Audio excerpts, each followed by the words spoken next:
Hello, folks. Thank you for tuning into the Federalist Files. On today's show, the lowlights from Biden's planned presser. Democrats use recent mass shootings to push gun control. Biden administration's call to violate the Fourth Amendment. And the FBI claims the evidence to spy on Mike Flynn was false.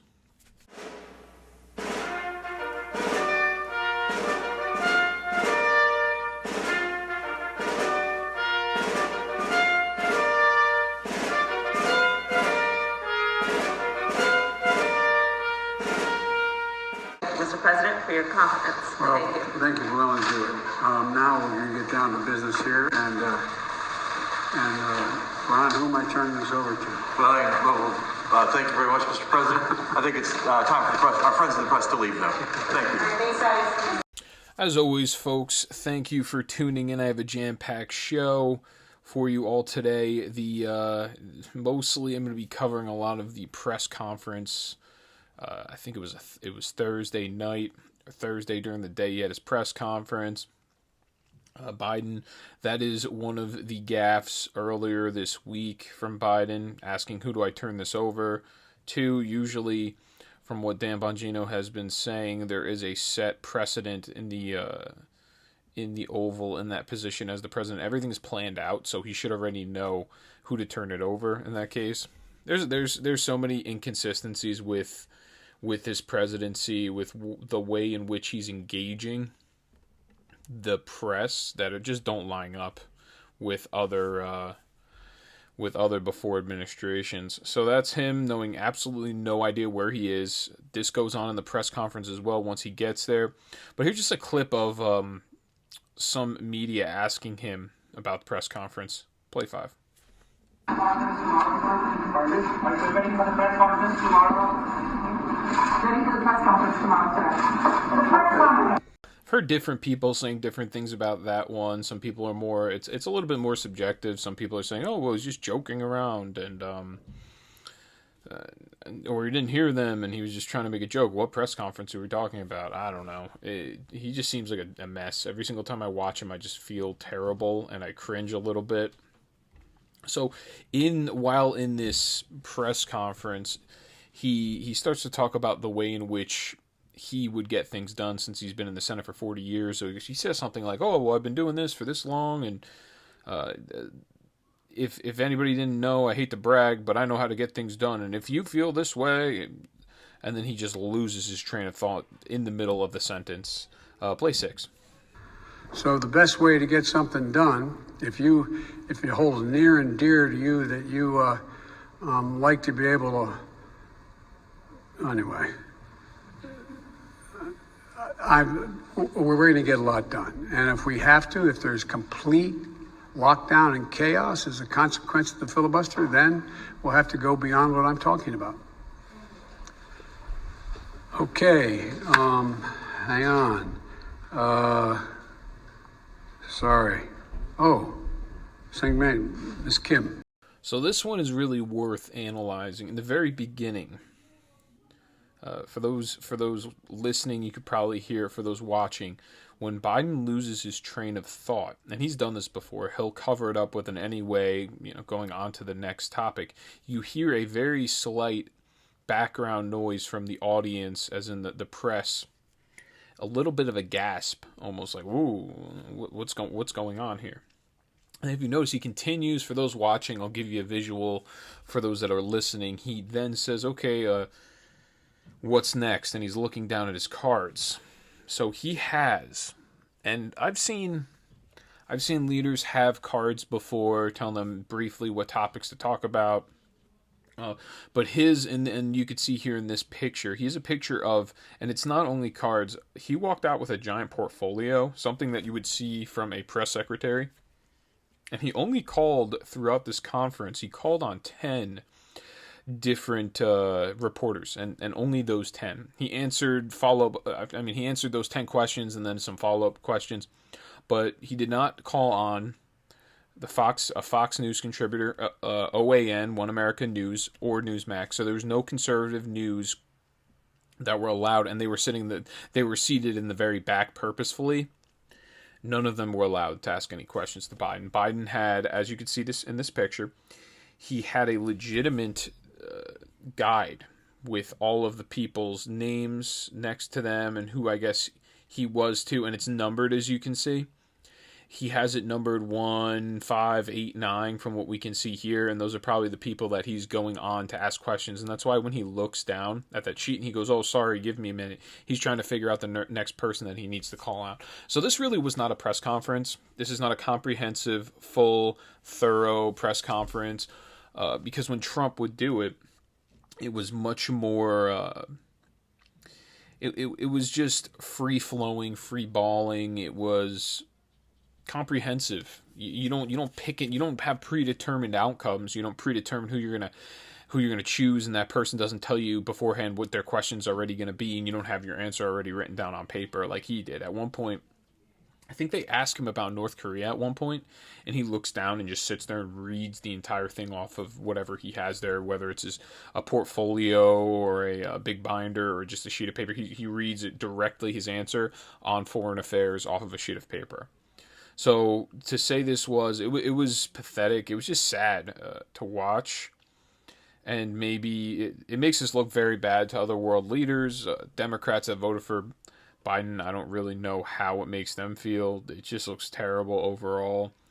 And but this was all a predetermined, this was a pre-planned press conference. So I don't even really like to call it a press conference. It was like a planned conference that he had, where they shot questions at him, where he already knew what the question was, and he already had a predetermined answer written down for him. So next, they asked Biden, and this one's crazy as well.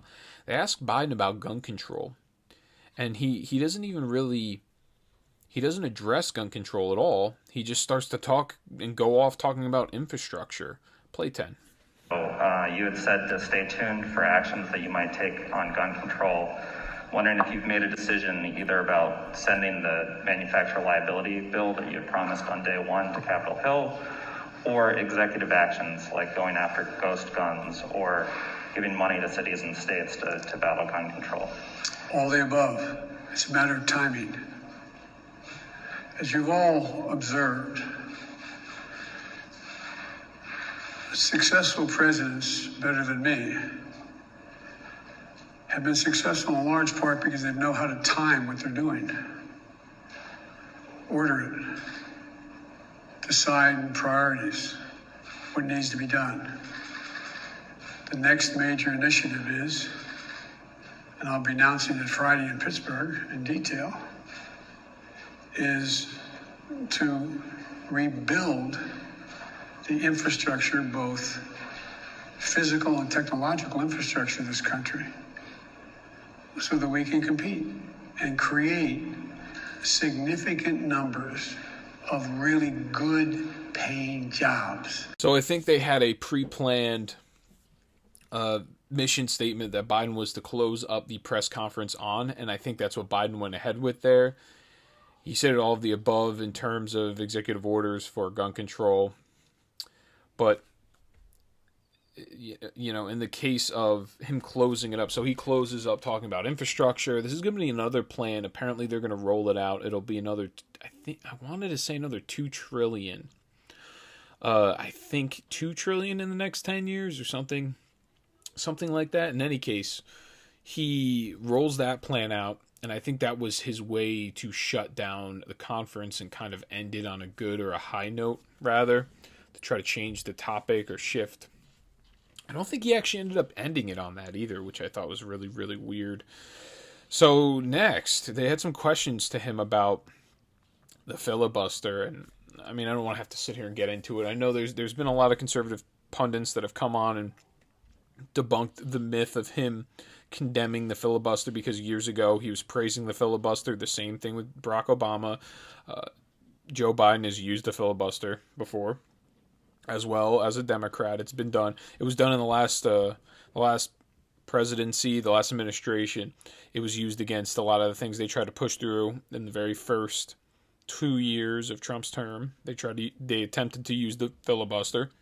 I think the filibuster, even though it is not constitutional, I think it is a good safeguard to ensure that oppressive or legislative actions that are disagreeable by the people do not get pushed through, meaning that, if 60% of people have to agree or 60% of the Senate has to agree on it, then it's probably a somewhat decent law. That's the way I like to look at the filibuster. Now, the federal government, their scope has become totally different from what they intended originally, but I do think that that's somewhat a decent gauge of what they should and should not do, really. I think the government, their job has expanded so far beyond its means and beyond what is in the Constitution that I really do not know exactly what they are to do at this point. They will never, the Congress, our federal government, they're not going to legislate themselves out of power. So it's the power, it will continue to, it'll be a power vacuum. It will continue to increase from the federal government. Much more of a centralization of the power. So filibuster. Peter Doocy actually gets to ask the question about the filibuster, but he gets to ask it to Jen Psaki, I believe, the next day after, because they were pretty much disbanded from questioning Biden in his presser. Play 7. The president said he thinks the filibuster is a legacy of the Jim Crow era. Did he think that it was a legacy of the Jim Crow era in 2005 when he defended the filibuster and said altering Senate rules to help one political fighter or another could become standard operating procedure, which in my view would be disastrous? Well, Peter, one of the things he talked about yesterday was the fact that between 1917 and 1971, the filibuster was used about 58 times. Last year alone, it was used 5 times that many. It is not being used for the intended purpose. It is being abused. And yes, there are scenarios as it relates to voting rights where it is oppressing. It is allowing for systematic racism in the country. So that's the concern he was expressing. And a follow on that. There are some concerns on the right that if you get rid of the filibuster, it effectively means one-party rule. So is that what the president was getting at when he was asked about 2024? And he said, I have no idea if there will be a Republican Party. Well, that certainly wasn't what he was getting at. Given as part of his answer, he conveyed that his objective and his hope is to work with Republicans. There's a lot to break down there. So Peter Doocy, first off, he asked the question about the filibuster.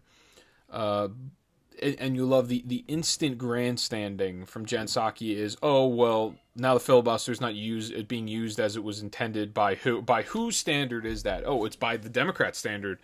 That's the case. When the Democrats use the filibuster, it's no problem. But when the Democrats need the filibuster to be retracted, then it's a problem. And then they hide behind the guise of, oh, well, it's a racist Jim Crow relic because one time in the Senate it was used in a racist manner.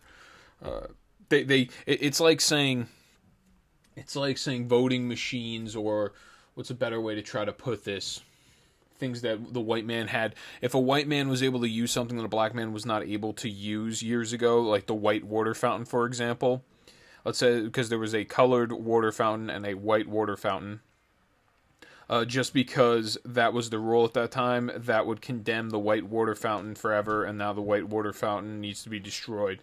It is not the and it's really the object to them that's now suddenly the problem, and really that's not the case. The case is just all about raw political power. It has nothing to do with racism, but it's easy for them to pull the race card instantly because it's the only thing they know, because they usually don't have a substantive debate behind their reasoning or behind their policies, and they know their policies don't work. So then, more interestingly, the next question is, and I think that this question is straight derived from Biden's own cockiness, his grandiose. I guess he's very actually secretly pretty grandiose, and I think all politicians are. They like to talk about their record and things they've done for the people. They really have not. None of them do anything for any of us. In all honesty, we run things, we really do, and they just have the power to try to stop us running things. That's all that they really essentially do. Right now, Ron DeSantis is getting praised for what he's doing in Florida. Meanwhile, he's not really doing anything in Florida. He's just saying, hey guys, do your thing here, and that's it. In terms of the way in which he handled COVID, he told businesses to just run like they were running before. I mean, it's not that difficult. It's not, as a government, official, it's really not that difficult. You're there just to handle the exigency situations. That's all you're there for. Otherwise, stay out of the way. And usually the people themselves are smart enough to figure it out. That's the case. But Biden's instant reaction is, he talks about the Republican. Oh, so the Republican Party, he says that, do you think there's going to be a Republican Party in 2024? Because he's so cocky. He thinks he's doing such, because this is how he's totally lost to begin with. He's scatterbrained. But they must be telling him, he's saying, all the polls are saying I'm doing really well. You think there's going to be a Republican Party in 2024? Making it like the guy's a shoo-in, like, 90% of the population is going to go vote for him en masse. Trying to, I guess, sell it. That's what the media did after this. The media praised Biden hardcore, said he's such an intelligible, competent human being. Isn't it so nice to have such a nice guy? They asked him at one point, one of the questions was, we're having an illegal immigration problem. Do you think they're coming to the country because you're just such a good guy? Like, that was one of the questions from the media. This is not an objective media. They're no longer objective, which we learned during the last administration. They're not even close. They're so far from objective. But Biden thinks he's doing such a great job, and that's why the Republican. I don't know if that's a threat. I don't know which one it is. If it's the right now, they're kind of taking it as a threat. Like, oh well, Joe Biden's saying like they're gonna take us all out. Which I don't really think that's the case. I think Joe Biden just thinks he's doing such a great job. The Republican Party is going to eat itself alive, and it's going to be gone forever. So to end, the very, very last clip I have from Biden, and this one is much more humorous. It's him telling you how long he's been in Senate or been in government for. Play 2. With regard to the filibuster, I believe we should go back to a position of the filibuster that existed just when I came to the United States Senate 120 years ago. And that is that it used to be required. So there's another Biden gaffe. He's been in the Senate. He was in the Senate. He started 120 years ago. So he's been in government for 120 years, which, truthfully, is not as far away as you would have thought he would have. I guess he was close enough that it was fine. What I like is that there's no pause from him. He just rolls right through it like he didn't say it. He doesn't even think, oh, man, I just said that. That's it. He just keeps going. So we have this huge deal right now. Everyone's fighting over gun control. I don't think anything's going to... Me, personally, I don't think anything's going to be pushed through, but I think the Democrats, if they destroy the filibuster for this reasoning alone, the gun control debate, and I've seen CNN has posted something like 7... Suddenly now, there's 7 mass shootings in the last 7 days, which is actually not... If you look into what they consider mass shootings, they're not really that deep of mass shootings. And the media will purposefully just move the needle in terms of the rules for mass shootings. Mass shootings were seen sometimes as 4 or more people were shot. Then it was 4 more killings. Then it was 6 or more people were shot. There's a difference between people being shot and people being killed in their statistics. So they'll do whatever they can. They'll say, oh, well, this many people were shot because they know 2 or more people were shot. They can get way more cases of mass shootings. Then they can double the mass shootings. Say, oh, there's this many mass shootings. Gun control needs to be done now. So they've been doing that. I saw CNN articles saying, and then you look at the parameters and you look at the descriptions of each one of these shootings and you realize that these really are mass shootings to begin with. And then it's also the projection from the left. It's always white dudes. It's always white mass murderer psychos, right? Disproportionately, which is just not, once again, mass shootings just is not true. And it's because the media purposefully will leave out a lot of gang violence. Which I do have a chart that I'm going to show you later on that too as well. What the chart really shows is that all groups are pretty proportionally represented in terms of their population when it comes to mass shootings. But first off, I want to start off with this story. This is a huge story. I've not actually seen this really covered in the mainstream. I haven't seen it really covered by conservative pundits either, which I thought was odd. Ninth Circuit Court rules Americans have no right to carry guns open or concealed. This is a Becker News piece. BeckerNews.com, written by Kyle Becker. And this is a short one here, but more importantly is I have some statistics, and then the very story that I'll have at the end is absolutely insane. It is a decimation of the Fourth Amendment. So it starts off. The court ruling handed down on Wednesday could have wide ramifications for lawful gun owners around the country. The court decided, it stated, and I quote, after careful review of the history of early English and American regulation of carrying arms openly in the public square, the en-banc court concluded that Hawaii's restrictions on the open carrying of firearms reflect long-standing prohibitions, and therefore the conduct they regulate an outside and historical scope of the Second Amendment, the court decided. The en-banc court held that the Second Amendment does not guarantee an unfettered general right to openly carry arms in public for individual self-defense. Next it goes on, and it states, and I quote, accordingly, Hawaii's firearms carry scheme is lawful. The en-banc court rejected Young's argument that the state law is invalid as a prior restraint because it vests chiefs of police with unbridled discretion to determine whether the permit is issued. Joining its sister circuits, the en-banc court held that the prior restraint doctrine does not apply to Second Amendment challenges to firearm licensing laws, end quote. So let me explain this the best way I can. They ruled, and this is a court, there's the court in Hawaii, and then there's the Ninth Circuit Court. Ninth Circuit Court of Appeals, and they're the swing, they call them something like the crazy circuit or the swinging circuit because they go from one issue to another. They just completely change their minds on it. They become more and more authoritarian each time. If this ever got to the Supreme Court, I don't exactly know what's going to happen right now because we have a lot of spineless people that are in our Supreme Court. This case in particular, the Hawaii state law, they have restrictions on open carrying. They have certain prohibitions on open carrying. That is okay in this court's eyes because constitutionally, they're saying that the federal Constitution itself does not actually call for people's lawful ownership of a firearm and ability to keep it either concealed or open on their persons.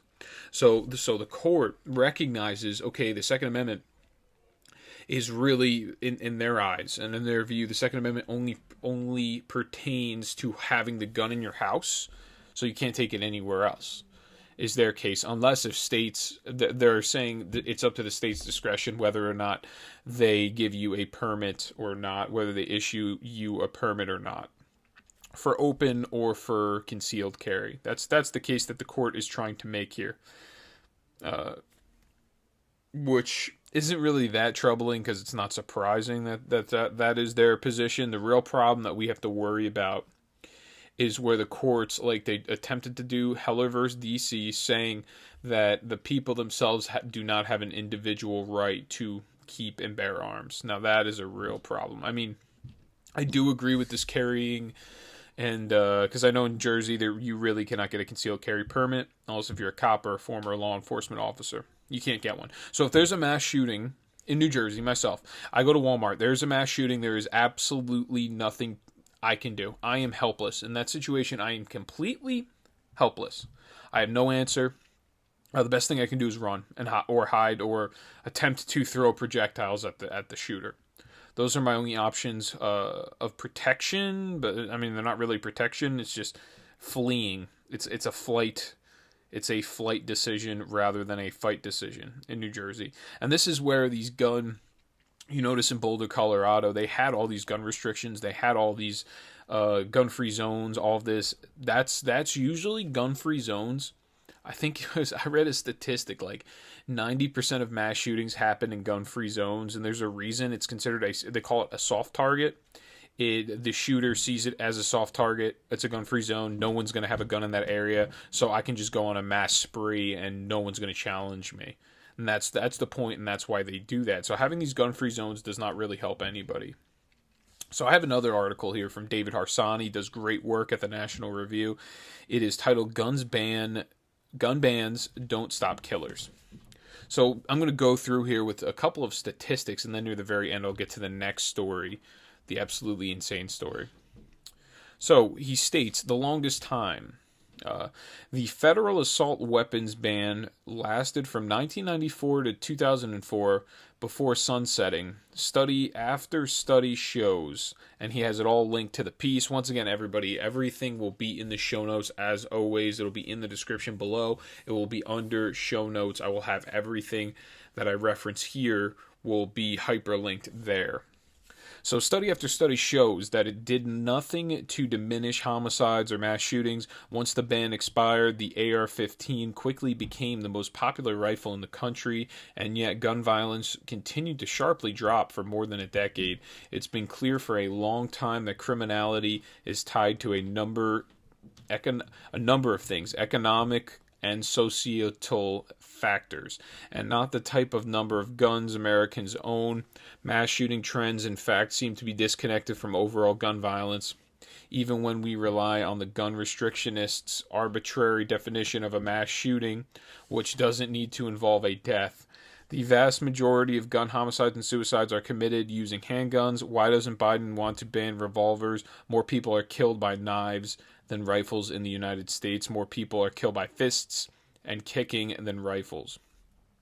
And another stat, I think more people are also killed by blunt force objects than they're killed by rifles every single year as well. What his point here that he's making is all of these, this is all a feel-good, and this is what the Democrats are all about. They're always all about these feel-good answers. They have these verbose and these grandiose proposals that sound so great on paper, and then when you put them into law and you try to enact them and implement them, nothing happens. It's either nothing happens or it's negative consequences. And in this case, he points to the arbitrary definition of a mass shooting from the media. They change it. They're moving the needle constantly because they do whatever they can to fit their narrative. They consistently change the data just to try to support their opinions, unfortunately. And it shows that these, after the ban, after they got rid of the assault weapon ban, you did not see an increase. You did not see an increase in gun violence. You saw the normal type of decrease that was ongoing since I think the late 80s, early 90s. It was a drop, and mostly these drops were from Rudy Giuliani himself being the mayor in New York, because it was such a bad situation. There was so much gun violence that him alone cleaning up New York drastically reduced the gun crime or the gun violence. And it was just a consistent drop, a negative correlation drop in gun violence. And it was consistent. It had nothing to do with the assault weapons ban. And that's really all that he's stating here. So next, the Boulder shooting being used for gun control. Brad Palumbo, Washington Examiner. And he starts off this one. Well, assault weapons is actually a meaningless term which guns count under a given law's definition of assault weapon often has more to do with accessories and aesthetics than fire rate or lethality. And according to 2019 FBI data, only about 2.6% of homicides are committed using a rifle. Indeed, more are killed annually with blunt force objects such as clubs or with bare fists than AR-15s. There are at least 16 million AR-15s in the United States each year. About 300 people are killed with any kind of rifle. Therefore, it's no exaggeration to say that 99.99% of AR-15s are never used to murder anyone.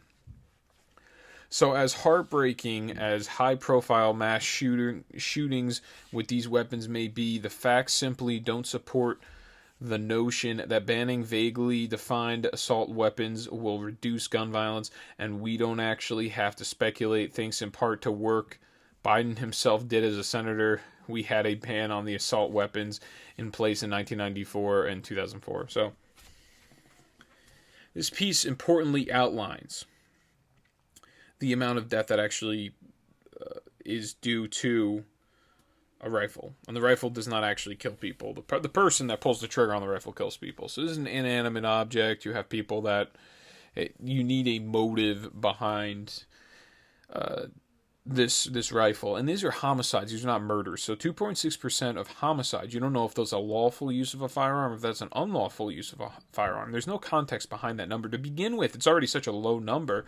2.6% of all homicides are committed with a rifle, and there's no context behind that number. And that's the point of FBI data. They don't have context. It's just generalized stats. But that's just such a low number to begin with, and you have 16 million AR-15s in the country. And to be honest with you folks, I think there's way more than that.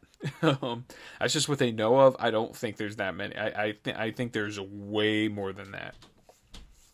So you can literally make the case that 99.99% of AR-15s have never been used to murder anybody. Or even kill anybody, which is just, I think it's astounding. So he goes on, and he's going to talk about how the assault weapons ban did not work. Subsequent research and policy analyses almost unanimously found that it had no significant public safety impact. For example, criminologists from Northeastern University concluded that the 1994 ban had virtually no effect. Their research isn't an outlier. A comprehensive review of available research by the Rand Corporation found, and I quote, no qualifying studies, end quote, showing that banning assault weapons reduced mass shootings or violent crime. To just state a couple examples, I believe the Virginia Tech shooter it was not rifles, it was pistols. I think he had body armor on as well. I'm trying to think, there's been many mass shootings, even the Columbine as well. I'm pretty sure they did not use rifles in Columbine either. They used like a carbine. They used a carbine, and I think like these weird Tech 9 pistol guns or whatever you call them, hand pistols. So they're not the same. It's not the same as a rifle to begin with. So here is the statistics that I want to show you, and like I said, there's this big propagated story that it's always a white person, it's always some crazy mass shooting white guy, and statistics are statista.com. And I don't necessarily know the classification for mass shooting. I was trying to find it, but they were trying to make me get a membership, and I wasn't going to pay to get the information, to be truthfully honest with you all. So these are the numbers in percentage, number of incidents, per each race. So whites, and this was 121 total instances of mass shootings from 1982 to 2021. Okay, so I don't know what they classified a mass shooting. I'd imagine it would have to be probably 6 or more people if I had to guess, because that's usually the statistic that they use. But then the media will change it to 4 or more people to make it like there's many more mass shootings. And most of those are gun crime, by the way. I mean, gang violence. So whites, 121 total cases from 1982 to 2021. You had 66 whites, 21 black, 10 Latino, 8 Asian, 5 other, 9 unknown or unclear, and 3 Native American.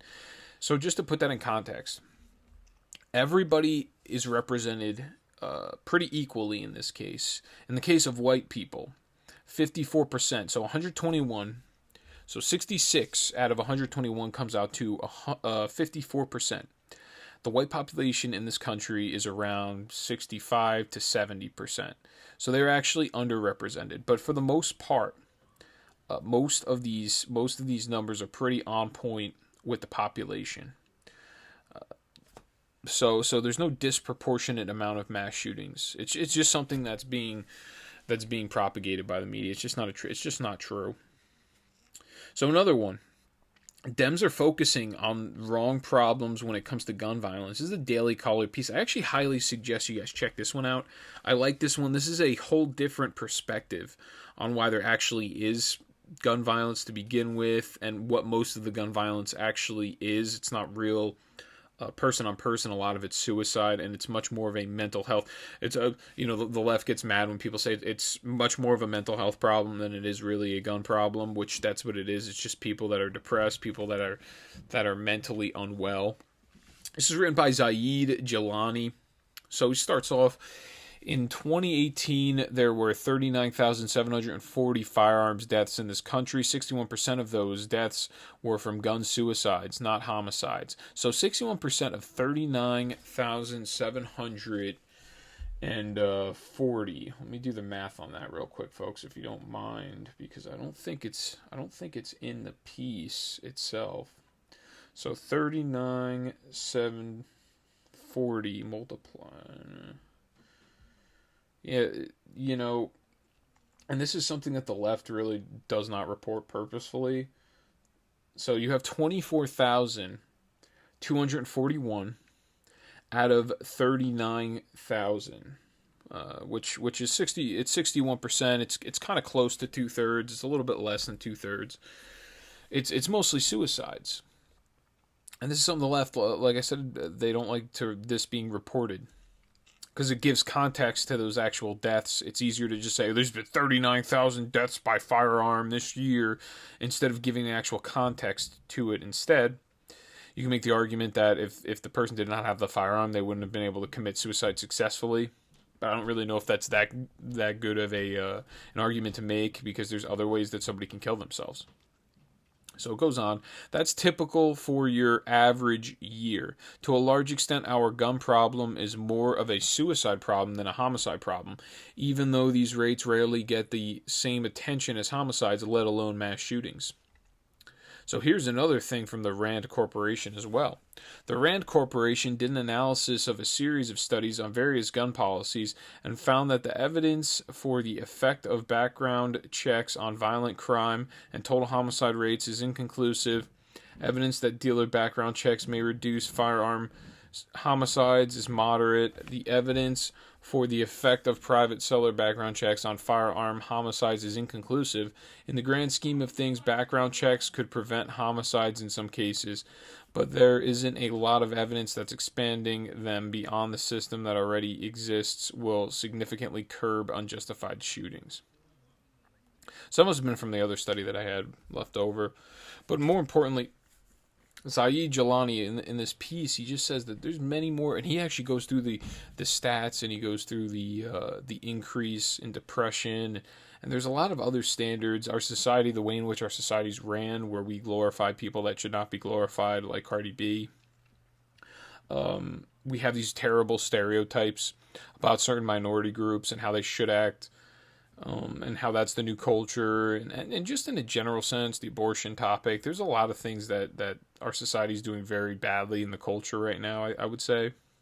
I think that a lot of that, it's become almost dehumanizing, which I think leads to a lot of the wrong think, a lot of the woe is me mentality, where victimhood has now become the highest sense of currency, as well as virtue signaling. Being virtuous is a very highly valued sense of currency in our current society, where you can go and whatever status you post, everyone's going to like it, everyone is going to think you're such a great and grand person, and you don't have to actually do anything. You just say something.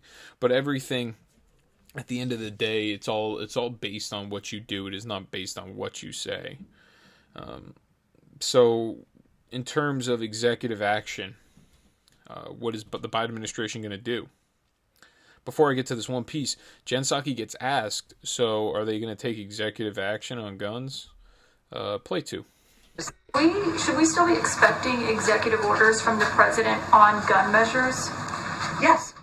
Imminently, or what do you, like a month from now, what do you think the time frame is? I can't give you an exact time frame, in part because they have to go through a review process, which is something that we do from here. So they're planning on executive order, executive action. I don't really know what kind of executive action the president has to restrict firearm usage or firearm ownership.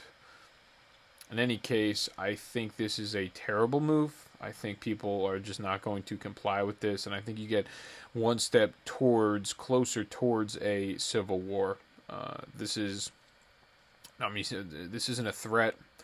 This is, moreover, from me, this is I am imploring and admonishing, I am warning the administration, I'm warning the liberals themselves as well, that this will not end well. This attempt to break into people's homes with no warrant and confiscate their weapons from them, especially from an executive order. So to go off that, Biden administration urges the Supreme Court to let cops enter homes and seize guns without a warrant. This is a Forbes article. I saw this piece as well. Another one that really has not been heavily reported. It's written by Nick Sabilla. And it goes on to state this case. And it's actually kind of, it's tragically kind of funny. The Supreme Court on Wednesday will hear oral arguments in Caniglia versus Storm, a case that could have sweeping consequences for policing, due process, and mental health, with the Biden administration and Attorney General from 9 states urging the High Court to uphold warrantless gun confiscation. But what would ultimately become a major Fourth Amendment case began with an elderly couple spat over a coffee mug. So this is the funny part of the story. In August 2015, 68-year-old Edward Caniglia joked to Kim, his wife of 22 years, that he didn't use a certain coffee mug after his brother-in-law had used it because he, and I quote, might catch a case of dishonesty, end quote. So this guy pretty much told his wife. He's ragging on her brother, essentially. And that quip ended up quickly spiraling into an hour-long argument. Growing exhausted from bickering, Edward stormed into his bedroom, grabbed an unloaded handgun, and put it on the kitchen table in front of his wife. With a flair for the dramatic, he then asked, and I quote, "Why don't you just shoot me and get me out of my misery?" End quote. So what this seems like to me is a regular quabble between a husband and wife, a regular fight, which I thought was pretty like an old married couple just fighting. So what ends up happening here is that tactic backfired. They continue to argue. Eventually, Edward, he left the house. He went to go take a drive to cool off. But when he returned, their argument flared up once again. Kim decided to leave the house and spend the night at a motel. The next day, Kim phoned home. He's not answering.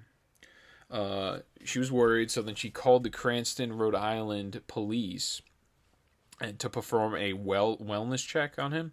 When they arrived, they spoke to Edward on the back deck. According to an incident report, he seemed normal, was calm for the most part, and said he would never commit suicide. However, none of the officers had asked Edward any questions about the factors relating to the risk of suicide, risk of violence, or prior misuse of firearms.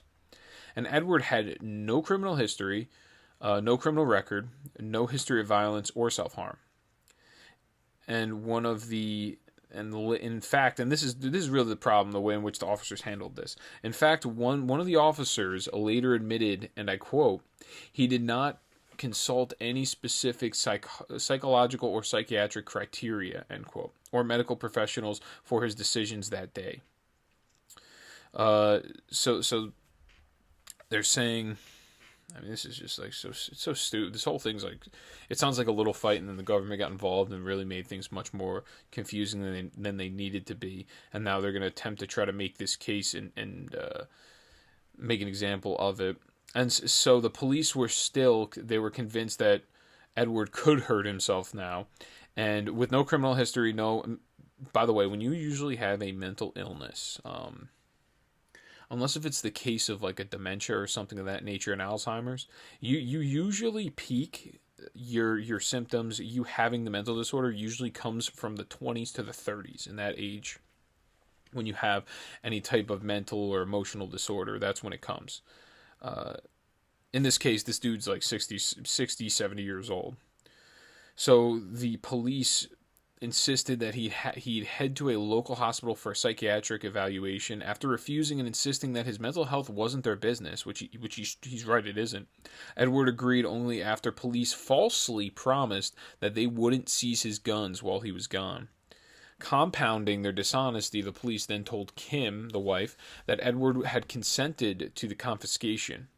Believing the seizures were approved by her husband, Kim led the officers to the 2 handguns the couple owned, which were promptly seized. Even though Edward was immediately discharged from the hospital, police only returned the firearms after he filed a civil rights lawsuit against them. So they confiscated his weapons on no basis, with no probable cause, with no warrant. They just seized his firearms from him. Critically, when police seized the guns, they didn't claim it was an emergency or to prevent imminent danger. Instead, the officers argued their actions were a form of community caretaking, a narrow exception to the Fourth Amendment's warrant requirement. So the real reason that they first came out with this community caretaking law, it was a Supreme Court case 50 years ago, and it was involving impounded cars and highway safety, if often for car accidents, to move the nuisances out of the way off of public roads so that people can continue the traffic flow. So this has nothing, it's unrelated, it has absolutely nothing to do with firearms. So the first... I mean, this is just so unbelievable. So both a district and appellate court upheld the seizures as reasonable under the community caretaking exception. The First Circuit Court of Appeals acknowledged that, and I quote, "The doctrine reach outside the motor vehicle context is ill-defined." Nevertheless, the court decided to extend that doctrine to cover private homes, ruling that the officers, and I quote, "did not exceed the proper province of their community caretaking responsibilities." So they're saying they're fine, they're within their power. Siding with the law enforcement, the First Circuit Court noted that the police officer must act as a master of all emergencies who is expected to provide an infinite variety of services to preserve and protect community safety. By letting the police operate without a warrant, the community caretaking exception is designed to give police elbow room to take appropriate action, is what the court added. Now, the Biden administration, along with the courts, have extended the community caretaking exception, overlook a key component of the Fourth Amendment, the security clause. After all, the Fourth Amendment opens up with the phrase, "the right of the people to be secure." And I'm going to read the Fourth Amendment after this paragraph here. In an amicus brief, the Institute for Justice noted that, and I quote, "To the founding generation, secure did not simply mean the right to be spared an unreasonable search and seizure, but also involved harms attributable to the potential for unreasonable searches and seizures." Expanding the community caretaking exception to allow warrantless entries into people's homes on a whim, argued the Institute for Justice, invokes the arbitrary looming threat of general writs that so incited the framers and would undermine the right of the people to be secure in their homes, which is correct. So this case now, the case that we're making now is that without a warrant, without a probable cause, we can now be searched in our homes, and our firearms can be confiscated from us. In the case of just a community caretaking guideline standard. So you can have your neighbor, you can have anybody that knows you call and say, "I think this person's unwell." And that now gives the standard set by the court is that gives the court the power, or that gives the police officers the power to just break right into your home and confiscate your firearms from you. So I'm going to read off the Fourth Amendment. It states, and I quote, "The right of the people to be secure in their persons, houses, papers, and effects against unreasonable searches and seizures shall not be violated, and no warrant shall issue, but upon probable cause, supported by oath or affirmation, and particularly describing the place to be searched and the persons or things to be seized." So there's nothing there, they're in direct violation of the Constitution. There's nothing that supports this idea, and this is what the Biden administration is pushing for. They like this idea. They like a gun. So now we're going to have gun confiscations on the whim of, oh, well, somebody who is not a psychological professional that lives next to them, or just anyone that even knows this general person says that they think they're mentally unstable or mentally unwell, and then they get a confiscation of their weapons, even though they have absolutely no history of being mentally unwell. It's unbelievable. And if this is the rules. We have a Hunter Biden illegal firearms story, National Pulse piece, and this is directly the text messages that Hunter Biden was sending out. So what was going on with Hunter? Once his brother passed away, he was messing around. He was having sexual relations, an affair with his brother's widowed wife. So he goes on. He explains. I don't know who he's texting in this case. I think it's one of his friends. To talk about her in particular and what she did with his gun. And by the way, this isn't a legal weapon. He states, "She stole the gun out of my truck lockbox and threw in a garbage can full to the top at Jansen's. Then told me it was my problem to deal with.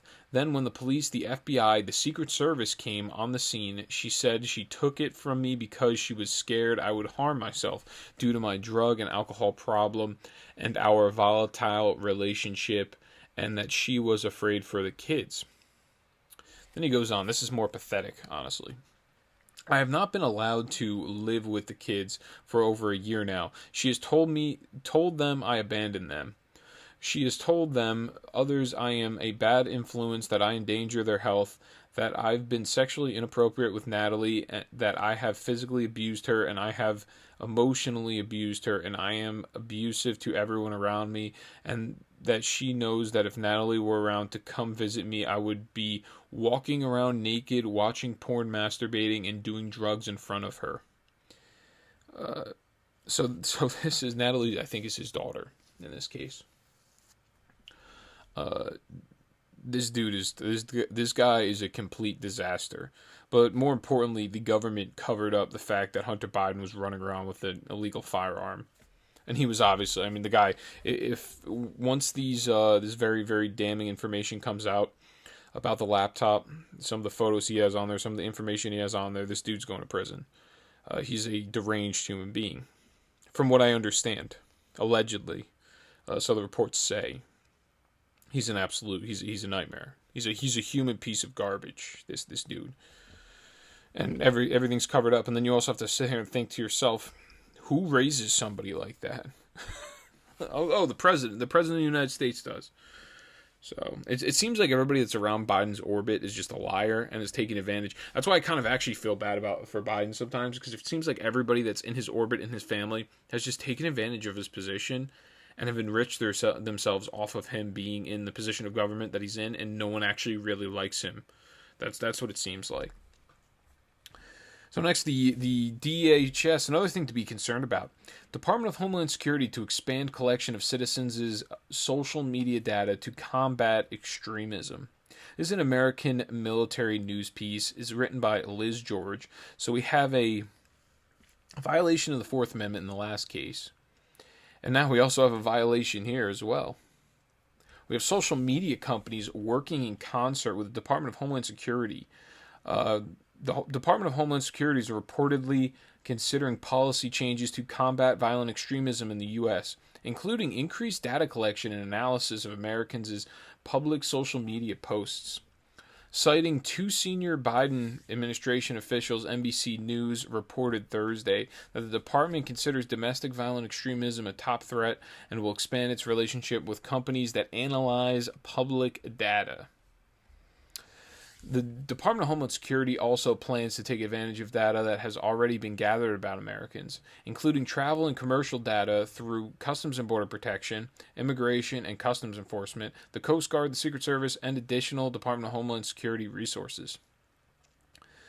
There's an official, this is what he states, official from the DHS. He states, and I quote, "The idea is to identify people who may, through their social media behavior, be prone to influence by toxic messaging spread by foreign governments, terrorists, and domestic extremists. We want to identify the narratives that are emerging, assess which narratives are likely to incite violence, figure out what targets are likely, and then take steps to mitigate the risk. We're going to do this in a very careful way that is mindful of privacy and civil liberties because it's focusing on narratives, not people." So this is... We'll see what happens with this, folks. I don't think the government ever really actually cares about your privacy or your civil liberties. Just to show you how effective the FBI is, the FBI, the Colorado shooter, they had a case on him. They already knew his deal. There's been multiple... They had a file on him. The Colorado shooter, there's been many mass shooters that they've had files on, and they've just... same thing with the shooter, the Parkland shooter, same thing. So it just shows a government has these giant files on people, and they're so effective, and they're changing up. They're so efficient in the way that they collect data, and they're concerting with all these the private industry to get more and more information on people, and then it all comes out to nothing. They get nothing from it. They are violating... And the government is violating everyone's civil liberties consistently. whether it is taking your money from you in high taxation, confiscating your weapons, your firearms, violating the Fourth, violating the Second Amendment. They're just doing it on a grand scale. And there is no privacy anymore, which is very troubling, and the newer generation does not really care much about privacy. They like their life being in public all of the time. So my very last article, I think this is my last one I have. Yeah, and then I got a couple of quick headlines to go through. A little spat with Kristi Noem and Tucker Carlson.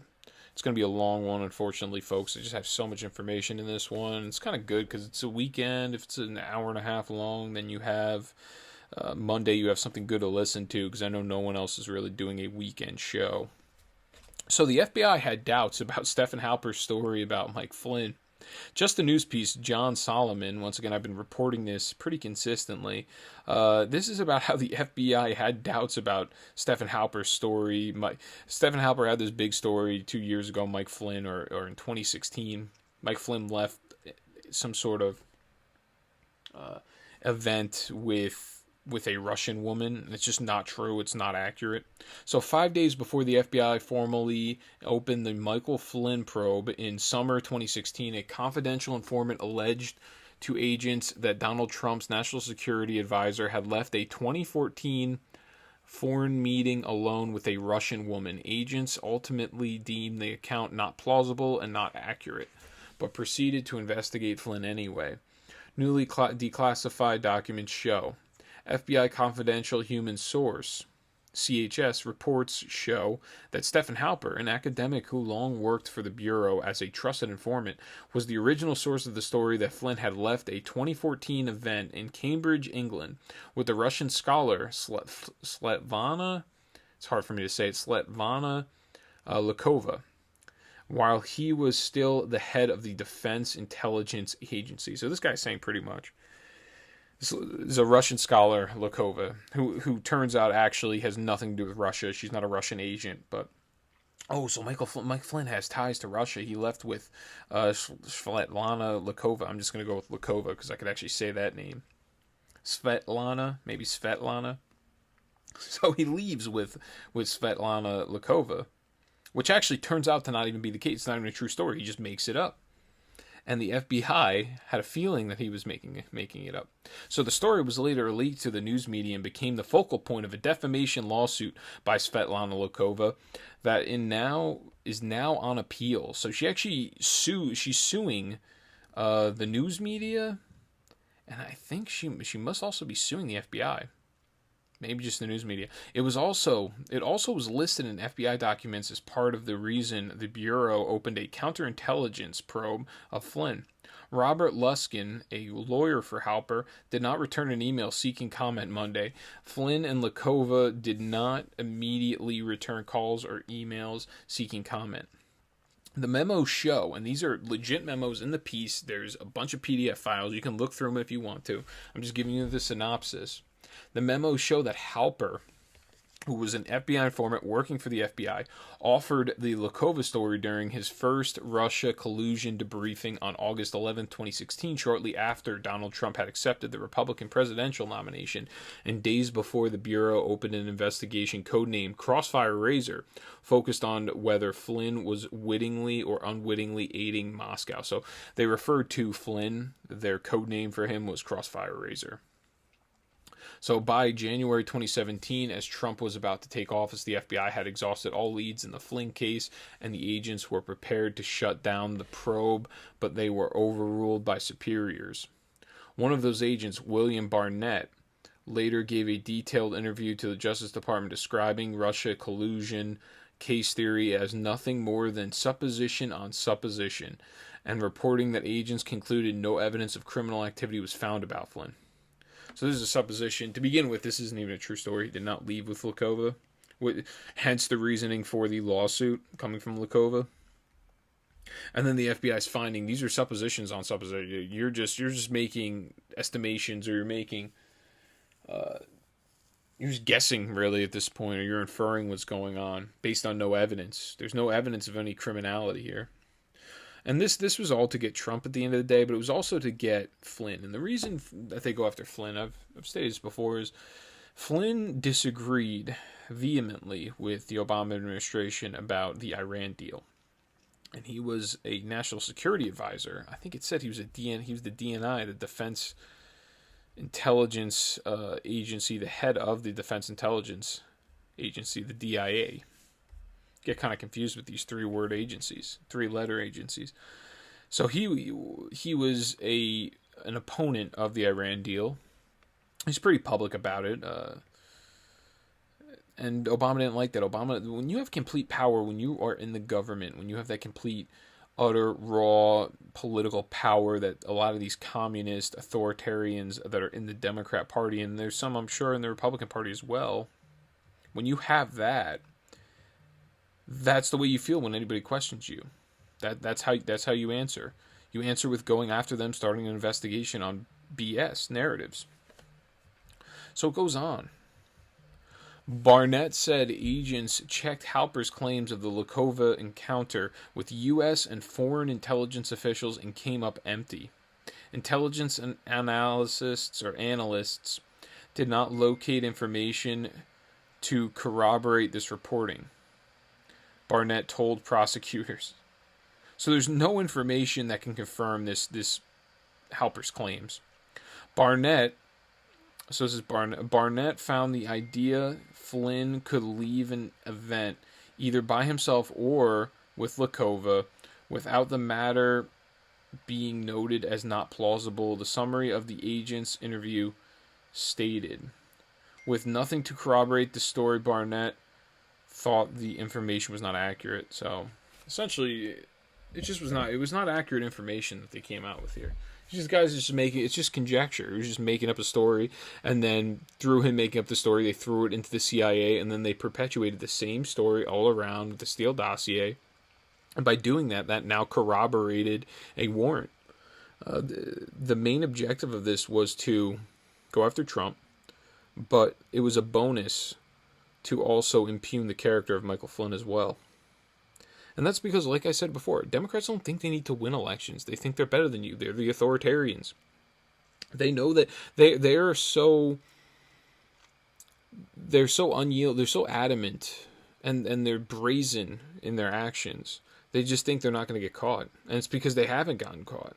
They've gotten caught, but the media doesn't report it. The media has their back. So there's nothing that is considered out of bounds for the Democrat Party.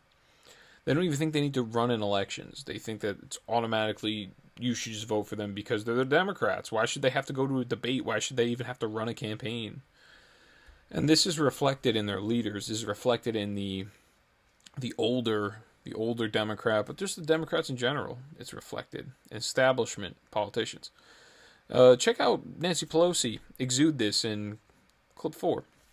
And we want to be fair. Now, if I wanted to be unfair, I wouldn't have seated the Republican from Iowa, because that was my right on the opening day. I would have just said, they're not seated, and that would have been my right as Speaker to do. Well, the Democrats, the only thing that they're invested in, the only thing that they're really interested in acquiring is complete power. Nancy Pelosi, this is about the Iowa House of Rep member.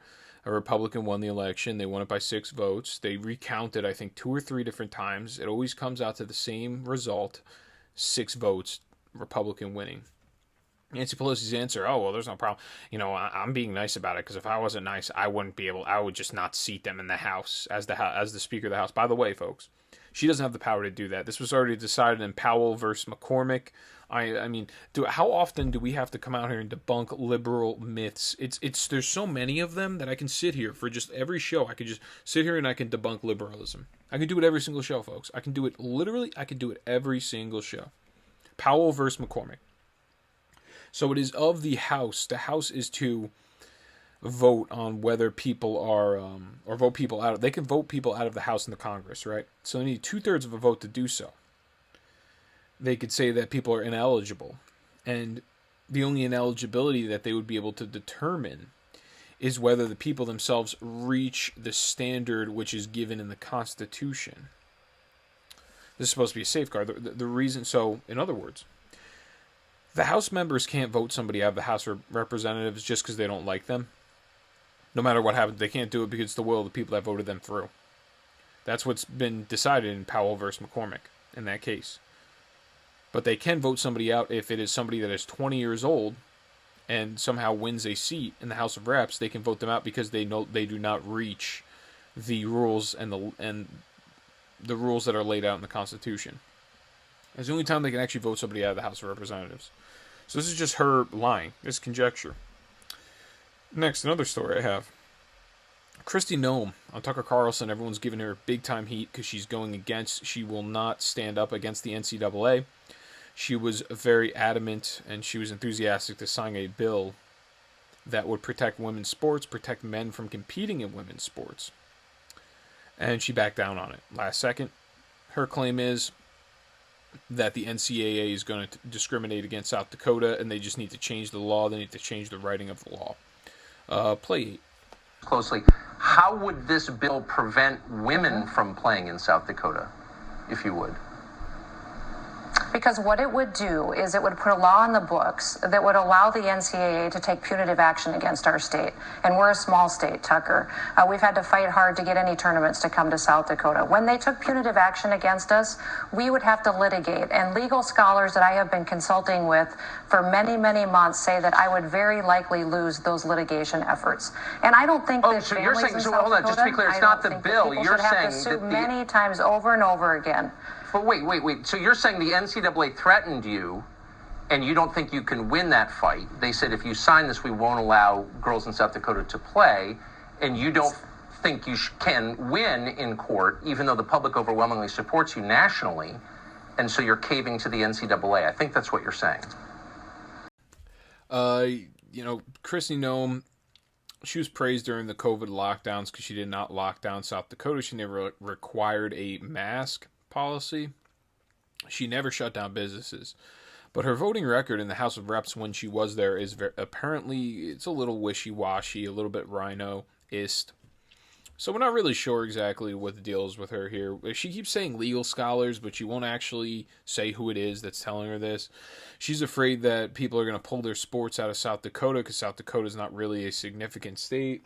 And some of the sports teams that are in South Dakota are going to be discriminated against. And then when they're discriminated against, the people will no longer be owning these schools. Apparently, I've been hearing some information that she's somewhat funded by her campaign has been funded by some of these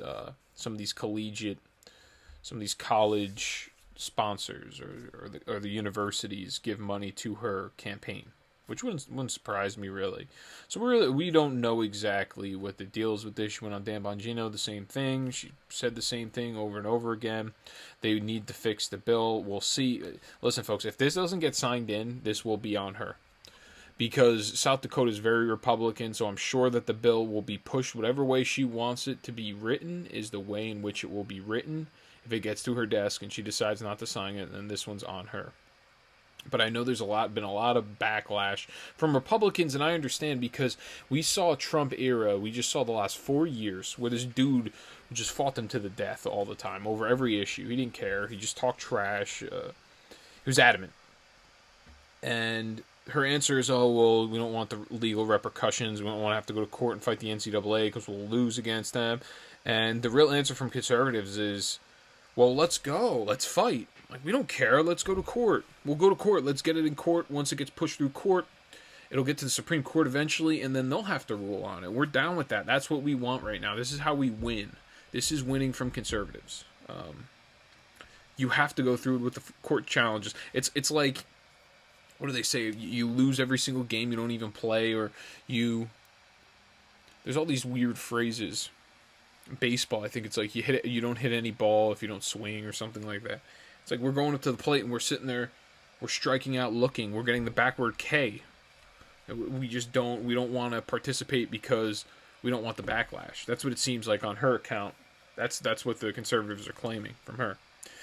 So I have another story. Candace Owens, she goes on Fox and she's asked the question, why is it that these illegal aliens, why is it that the Democrat Party is so brazenly allowing these illegal aliens to come to the country and flow in large amounts, and why are they pushing for amnesty? Well, I mentioned it for the last 4 years. I sounded like a broken record. I've been warning Black America that this is what was going to happen if the Democrats assumed power, that our vote was not even going to become a topic of debate much longer because they would flood in illegal immigrants. And that's exactly what they're doing, Tucker. And it's sad to see. I mean, I didn't have a crystal ball. And I will say this, let's stop calling it a border crisis. I was able to predict this because this is a border plan. This is what the Democrats want to happen. This is why they're not answering any of the questions that you had tonight, because they want to import these illegals. They see them as their next victim voters. What I mean when I say victim voters is that they're going to implement the same plan that they have executed successfully on Black America for the last 6 decades. What comes next for these illegal immigrants? Free stuff. Free healthcare, Tucker. Free hotel rooms. More free stuff to make sure that I, the Democrat that I want you to vote for forever, stays in power. Vote for me and I'll give you more free stuff. And it will keep going on and on like this until they wake up and realize that their lives are not getting better. Black Americans are just about starting to wake up to conservative principles and realizing that their lives have not gotten better under Democrat policies. And what happens? Well, it doesn't matter anymore, Tucker, because now they're importing a new block of voters, and those voters are Hispanic illegal immigrants that are coming over the border.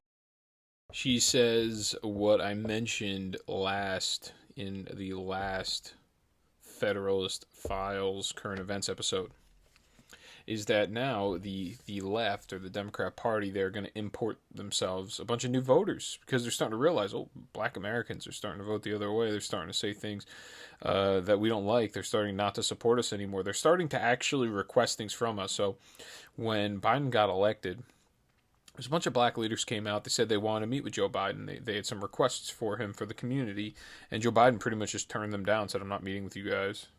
Like, we don't care. We won. We used you guys. We really used you guys. We used you guys. We won. We won the election. And that's it. And hold on. We'll call you back in 4 more years, and then we'll play the race card again right before the election, just like we did in this last one, to get you all to come out and mobilize to vote. And then we'll do the exact same thing. We'll turn our backs on you once we win. And I think that Black Americans are starting to wake up to some of this stuff. And now they're importing people en masse, illegal aliens from Hispanic countries over in South America, and this will now be the new voting bloc of the Democrat Party. This is another voting bloc. They're trying to usurp the black vote at this point. They don't even care. They take it for granted, but now they say, all these policies that we push for years, all these abortions and all this other stuff, the black population isn't nearly as high as it should be because we've been aborting their babies en masse because we put all the Planned Parenthoods in all the black neighborhoods. So what are we going to do now? What do we do? I guess we have to import a bunch of other voters and to add up and try to compound our power. So that's all this is. This is a grab specifically for voters, and who's hurt the most is legal immigrants and people that are on that bottom pay scale, because all their work is being outsourced to these illegal aliens and is lowering the price of the labor. So now I have a bunch of little small headlines. I have a Bernie Sanders proposal of an estate tax. It's absolutely absurd. CNBC article written by Jacob Pramuk. He has a plan that would hike corporate tax rate to 35% and aims to deter companies from taking profits offshore to pay less. You know what will happen, folks? There just won't be businesses in the United States. That's all that will happen. You can't import your jobs. You can't take them somewhere else after we just charge the hell out of you. What do you think's going to happen? No one will start a business anymore. Republicans or big business will take everything over because they're the only ones that can afford to pay that much. Republicans slash the rate to... Okay, so the other proposal, and this is the more important one. It's crazy. It sets a progressive estate tax, which would start with a levy of 45% on estates valued between $3.5 million and $10 million. It would rise as high as 65% for estates valued above $1 billion. Imagine, and I think an estate tax, from what I understand, is when you go and you sell. Let's see. I'm pretty sure it's when you sell based on the current value. Oh, geez, it's even worse. Assets transferred, spouses are exempt from estate tax. So when it's like a inheritance tax. When someone passes away, there's an inheritance that the family members get. When it's passed from one spouse to another, usually there is no tax. You are able to subvert the tax in that case. If it is 45% for anything $3.5 million, which actually really isn't that. If you think about $3.5 million, right? If your parent, whoever it is that passes away, has a house, that house is worth, let's say, $500,000, and whatever their assets is and savings, they have another. It's not unusual. It's not unusual for someone that's a middle class or upper middle class to have $3.5 million in their estate in total. And it's a progressive tax rate. So you got to understand, whatever's below that $3.5 million is probably maybe 30% of an estate. It's outrageous, the amount of money that the government wants to take from you. The government, they'll tax you as long as they can, and then when you die, they're going to tax everything that you own as well on top of all of that. It's insane. It is just insane what they do here. So Beijing parrots Kamala Harris's statements about racism in America. This is a CNS news piece. It is essentially, it's just Beijing loves what Kamala Harris is saying about race because they know it's dividing us and it's destroying the country. Critical race theory is an existential threat to our country and our culture here. And they know it, so they see Kamala Harris says it and then they repeat her. They're playing her all over the Chinese news because they see that we're ripping each other apart and we're destroying America from the inside. Buttigieg suggests a gas mileage tax. I talked about this a little bit. He's suggesting a gas mileage tax because people are moving much more over to electric vehicles. They're not seeing, and people also are not driving to work as much either. So they're not seeing as much of a tax on gas, and people are using more fuel efficient cars. So now what they're going to do is they're going to tax you for every single mile that you drive. Biden is not, and this one was crazy. 1945.com. Trump originally was going to leave Afghanistan May 1st. Biden came out saying, nope, we're gonna keep fighting this war. We're going to keep fighting Afghanistan. We've been in there for 20 years. We've been in there for more than 20 years. We're going to keep doing it. We're going to keep fighting here. We have people that are walking the same routes that some of their fathers have in Afghanistan, doing the exact same thing that their fathers were doing 20 years ago. And for what? For nothing. It's outrageous. So they're not leaving on May 1st when Trump said they would. And the cause, if you notice around everything that's going on, an Israeli-owned ship was hit by a missile in suspected Iranian attack. So Iran is attacking Israel right now. And 20 Chinese military aircrafts entered Taiwan's air defense identification zone on Friday. So we have China pushing up on Taiwan. They're flying their planes all around their areas. And then we have Israel getting bombed and missiled by Iran right now. Do you notice how weak the other leaders of our opposition know our president is, know what the administration is? They know, most of these people are from the Obama administration. They know they're not competent. They know how they ran the last administration before Trump. They're going to continue to run it this way. It is absurd. So that's it, folks, for this show. I greatly appreciate you all tuning in. As always, I've been seeing more and more traffic to the page, as well as listenership to the podcast, which I always appreciate. Please pass the mic so we can get more and more viewership and listenership. Let people know about the podcast, or rather, drop the mic. I keep saying pass the mic. Drop the mic, as in my name, Mike. Let them know about the podcast. Like, share, subscribe, all the good stuff. So I will see you all on Monday. I greatly appreciate it, and thank you.